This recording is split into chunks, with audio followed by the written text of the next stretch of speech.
بسم الله الرحمن الرحيم. النهارده بقى هنعمل غدوه حلوه قوي بسيطه كده واقتصاديه وحلوه. جبت قوانص نص كيلو قوانص ودعكتها طبعا بالخل والدقيق والملح. طبعا الغسله محترمه جدا اتغسلت.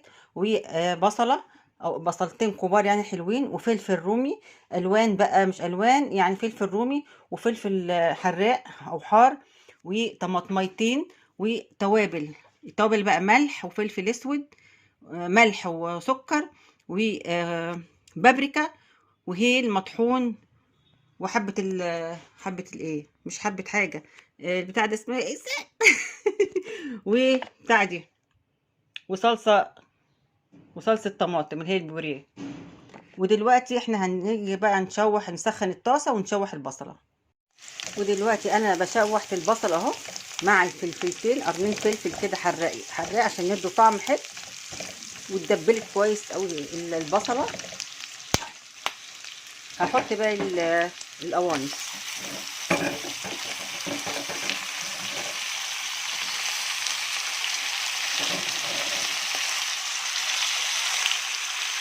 وهحط بقى عليها التوابل اهي، اللي هي اللي هي ملح وفلفل اسود اهو حطيته، وحطيت اللي هي الهيل المطحون والبابريكا وجوز الطيب وشويه سكر عشان الحموضه.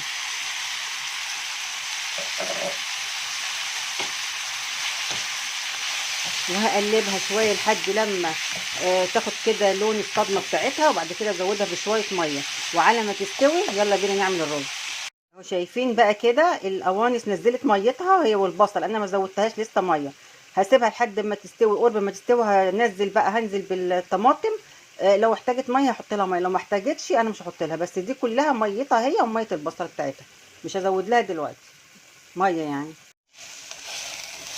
ودي البصله بتاعت الرز. البخار مضايقني كل مره، بيضايقني كده البخار ده. هحط بقى الميه او الشوربه اللي انت عايزاها،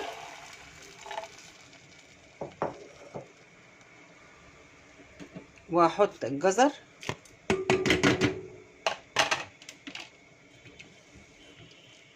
واسيبهم لما يغلوا وبعد كده احط الرز. كده الميه غليت، هحط لها واحده ماجي للطعم. لو انت عندك شوربه حطيت لها شوربه مش لازم ماجي، وممكن ما تحطيش ماجي لو انت حطيتي ميه. لو انت عندك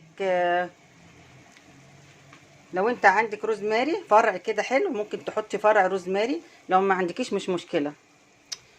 البخار صعب جدا اهو. بس الروزماري ده منكهات يعني مش اكتر. هو هحط الرز لحد ما يستوي. معلش يا جماعه والله البخار ده مضايقني، مش عارفه اعمل فيه ايه.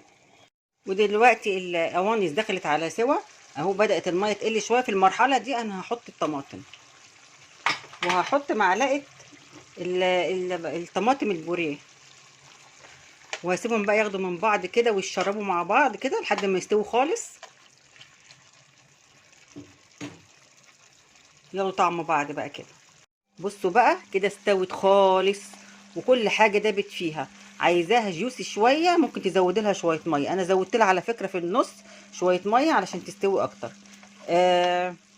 بعد كده بقى نحط بقى الفلفل عشان ما يبقاش طري قوي، يعني احنا حطيته في الاخر خالص كده 5 دقايق كده او دقيقتين، وهطفي عليه اهو كده بقى، واغطيه واطفي عليه. وخلصت الاكله الجميله الحرشه دي، حرشه حرشه يعني.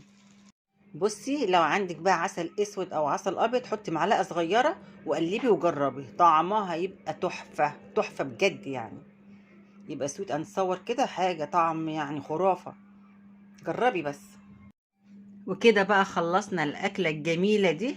يا رب تكون عجبتكم وتعملوا زيها. وايه رأيكم بقى كمان؟ وعملنا سلطة مايونيز بالخضار حلوة قوي معاها، لو انت عايز تعمليها اعمليها، لو مش عايزة مفيش مشكلة. بس ما كانش فيه وقت عشان الفيديو ما يطولش ما عملتهاش. ايه رأيكم بقى في الأكلة الحرشة دي؟ وبسيطة واقتصادية، صح ولا لأ؟ صح طبعا. يلا اعملوها، وألف هنا وشفا ليكم لما تعملوها. شكرا.